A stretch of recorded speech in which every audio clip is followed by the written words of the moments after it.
No. Seamlessly.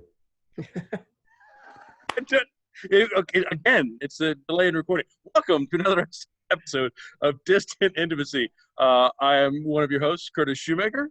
And I'm the other host, Craig Kikowski, class of 91. And joining us today, straight from the labyrinth, she's stuck in there. She's been in there for a while. Look out for the Minotaur.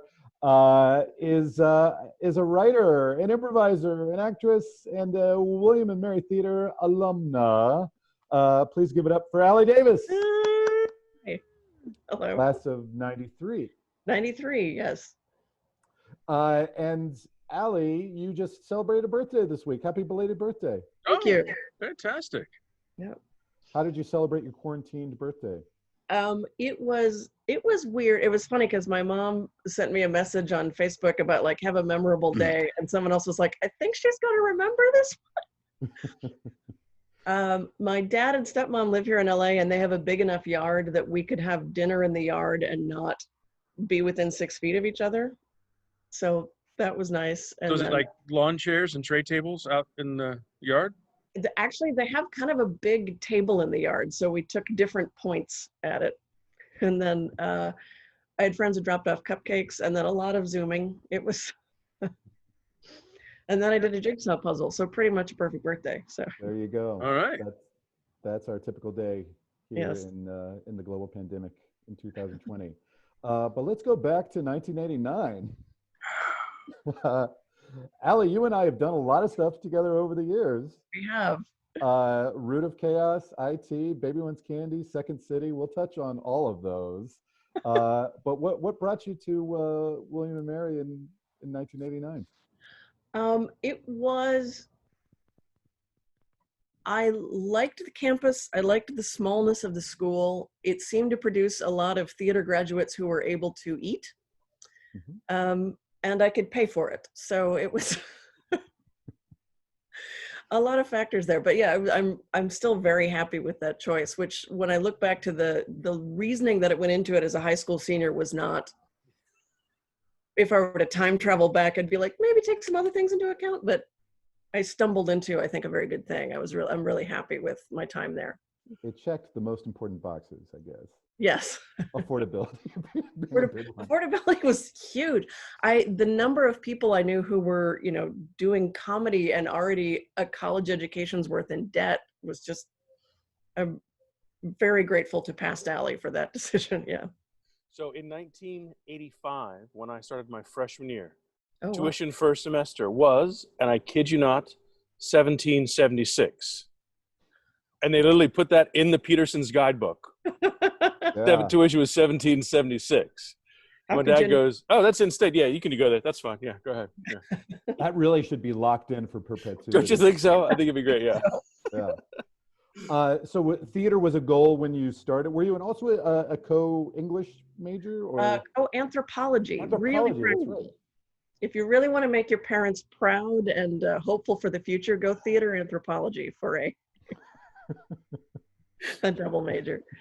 Let those dollars ring in. Yeah. Right. Well, look at the maze behind it. That's like an anthropological thing right there. Come on. It is. Actually, it is. For the rest of my life, anytime I'm in a meeting or discussion that I'm not pleased to be in, there's a part of me that clicks out and just does the dominance of, I just become an anthropologist for a while. I'm mad at myself for not remembering anthropology because I remember seeing your one-woman show on Margaret Mead, and you're better than anyone at explaining the difference between apes and monkeys. And a little bit OCD about it. Yeah. Yes. I mean, why not? We have time. Like, can we go through the differences between apes and monkeys? Is it just tails? Is it more than tails? Tails is the quickest way to tell. Okay. See? William and Mary education right there. Very good, yes. If it's got Liberal a tail, arts. it's a monkey. If it's got a prehensile tail, it's probably a South American monkey. Okay. And then, but apes have a bigger cranial capacity, and then the shoulder is another good way to tell an ape. So was that a shoulder or a pandemic high? They're both. It was both. Okay. It's a cruise ship. Hello. All right. But monkeys shoulders tend to work more like a cat or a dog shoulder, whereas apes have the ball and socket joint. And if you want, I actually volunteered at a gibbon sanctuary in Santa Clarita for a while. Haven't we all? Yes. Brachiation is the word you can break out on people. The word for hand over hand swinging around is brachiation. Is that? I'll never get tired of that. It's great.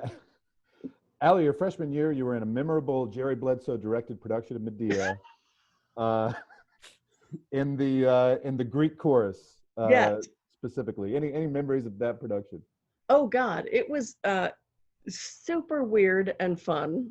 I distinctly remember every week begging people to like, could you make choices? Hey, young women 18 to 22, could some of you be the old crones in this Greek chorus? And that suggestion just washing over us like my favorite thing is it was this weird, very like the chorus kind of got increasingly pelvic and kind of angrily sexual as the thing went on. It was kind of an avant-garde production.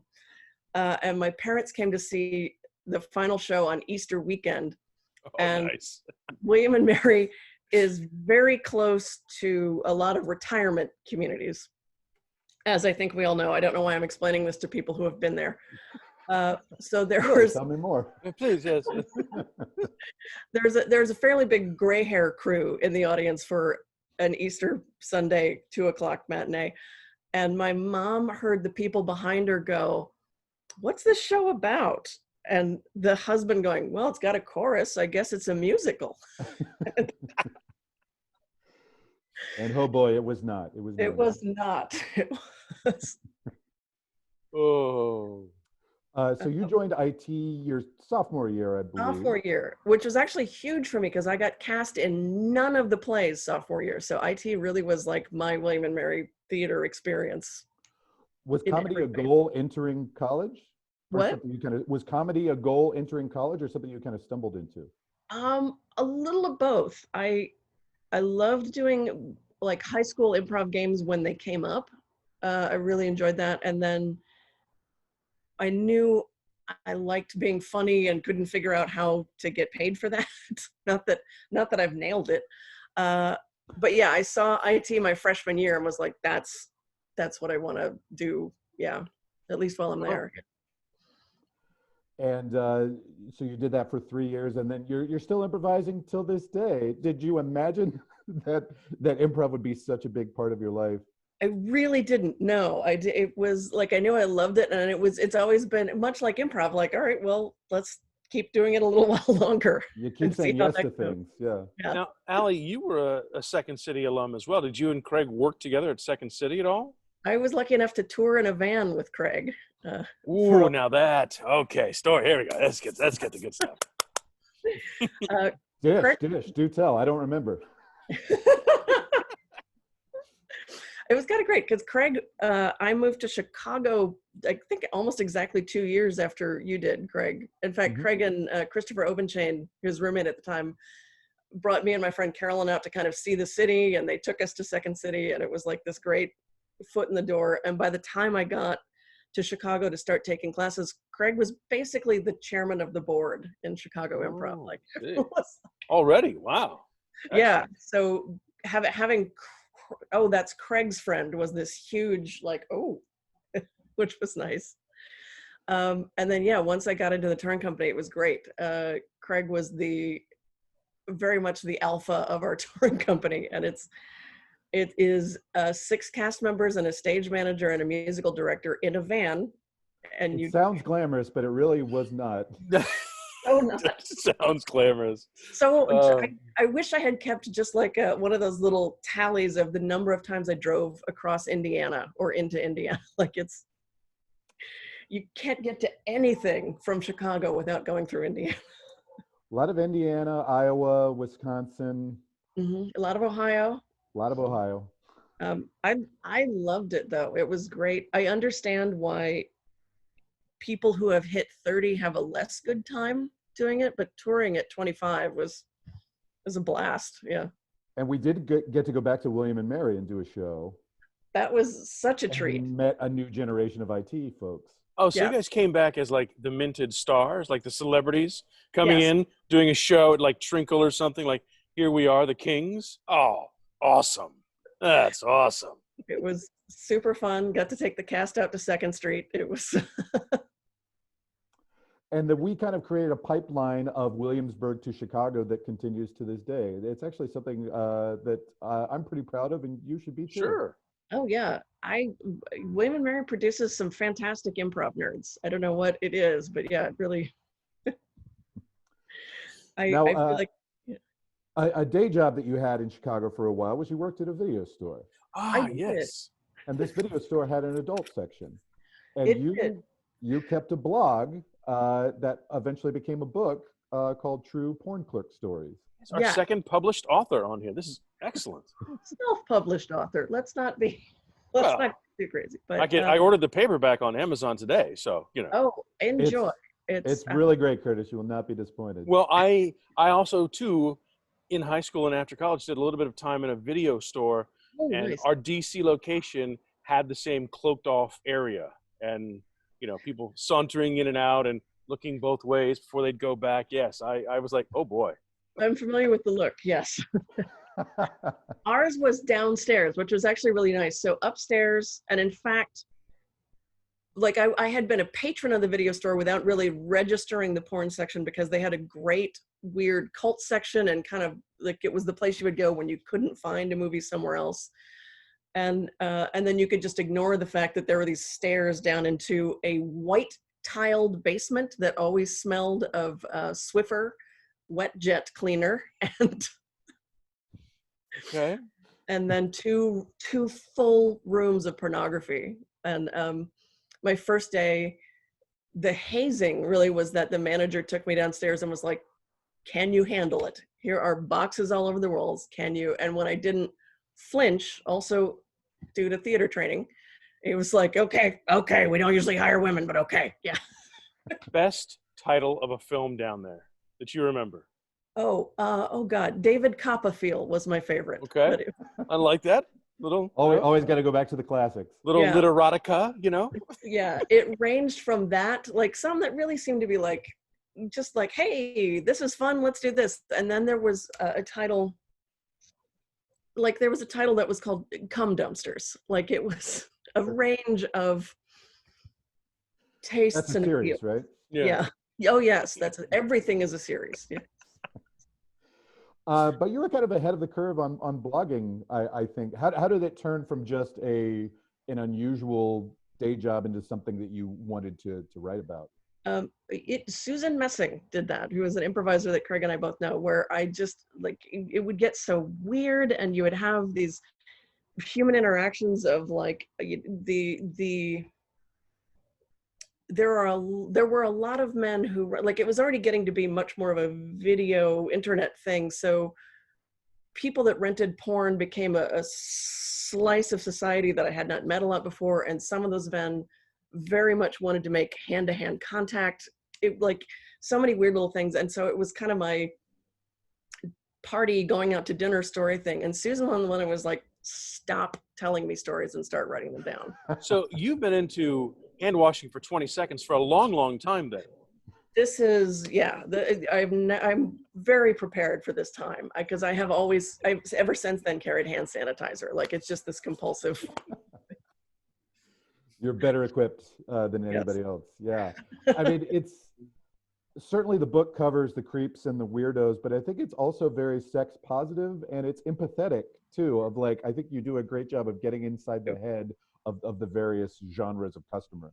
I hope so. I try. I can only point to 3 or 4 people that I really hated, and mostly it's just, and it has become much more normalized. Like, I think the more everyone has access to it on the internet, it's less of a weirdo thing to do and much more of I think at the time, most women were surprised to hear that every guy rents porn. And now I think most people have made their peace with that. But at the time, a lot of women talk about, well, not my boyfriend. I'm like, I don't know if I should share this, but there was actually one night at William Mary Theater, I know Craig weren't there, it was Allie before your time, where I had brought I don't know why, I brought some of the porn from the store back to college, and we had a wow. William Mary Theater co-ed watching one of these porn movies and dissecting it from an acting perspective as well. Right. And it was a French film, so it was very classy, but the dubbing was hysterical. And I remember sitting there with other William Mary Theater people watching it going, what? But it did have one of the best comedic lines I've ever heard, where a man was assaulting his wife from behind in a French boutique, and all she said was, "Please, George, I've applied for credit here."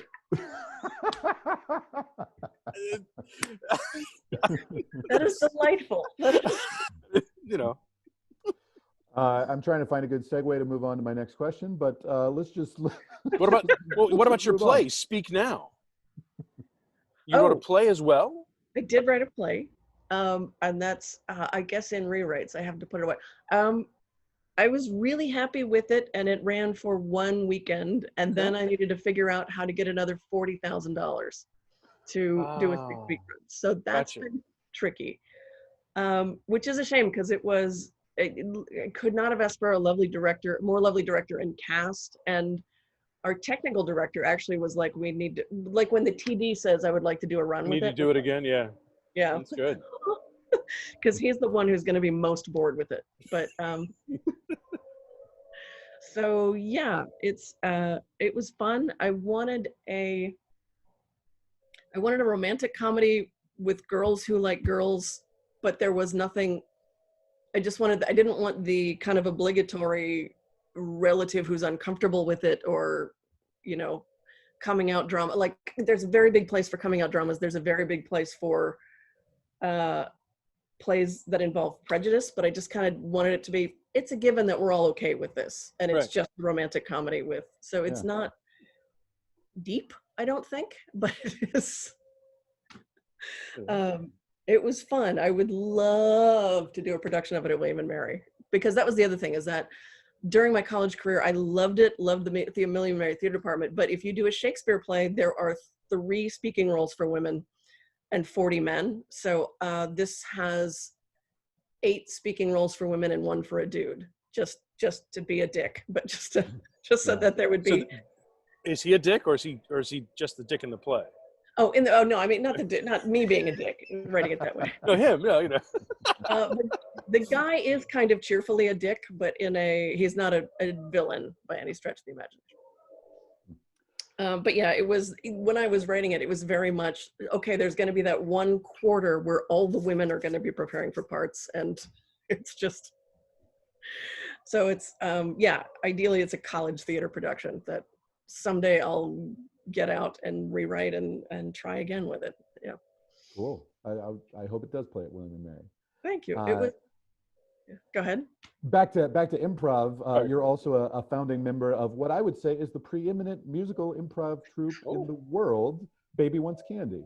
Yes. I've also at times over the years played and directed Baby Wants Candy. But tell me a little bit about the genesis behind that, and how it wasn't originally a musical improv group, but that's kind of what it's been known for over the past 25 years. Yeah. It was Peter Gwynn founded it, and he did originally, our very early rehearsals, he wanted to do something with music. And I'm not a singer by any stretch of the imagination, but I took band for years. So I'm good enough with music to know that I'm not a singer is my main quality. But so we always did weird little singing rehearsals that we didn't know what we were going to do. It did not occur to us to try to do a musical until we had been trying to do an improvised documentary for a while.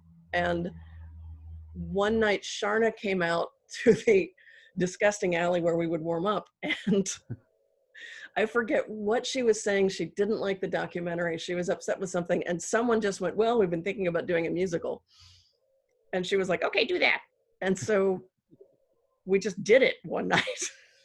And it wasn't great, but it was good enough that we started working to get better at it.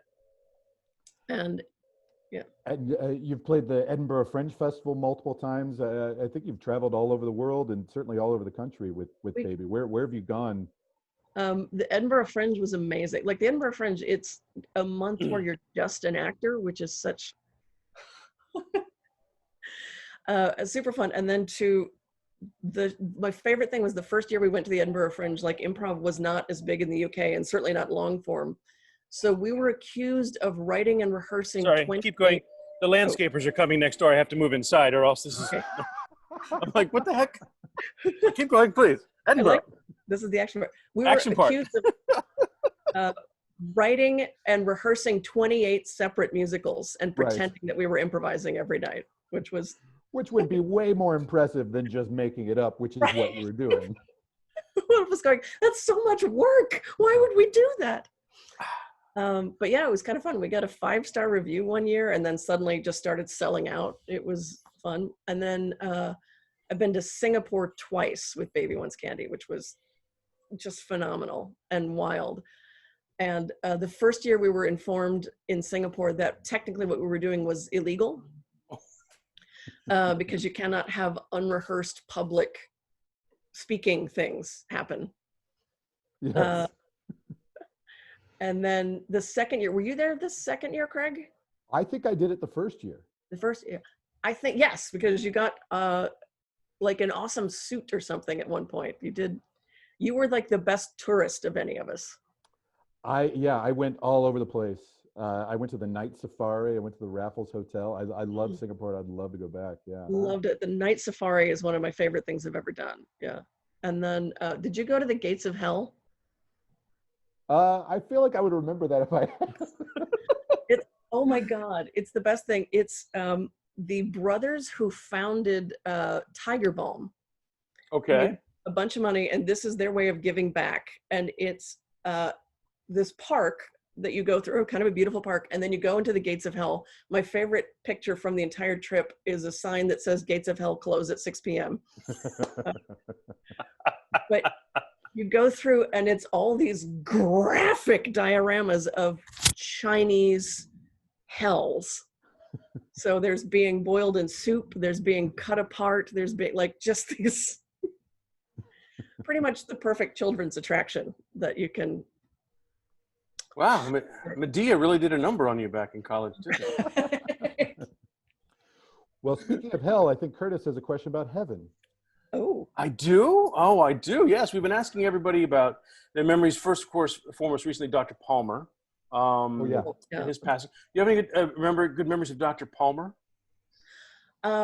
He was my advisor for freshman and sophomore year. I remember he had a dry sense of humor. I remember that he built his own car, which is kind of amazing. Oh, the kit car. Wow. Yes. Put it together and put on a driving cap and drive in. And then the best piece of advice he gave me, the semester I had to take Design 300. Right. I also had an exceptionally heavy course load stacked up, and I was still kind of in high school nerd mode. And he looked at what I had signed up for and he went, "You're a bright girl, Allie, but come on."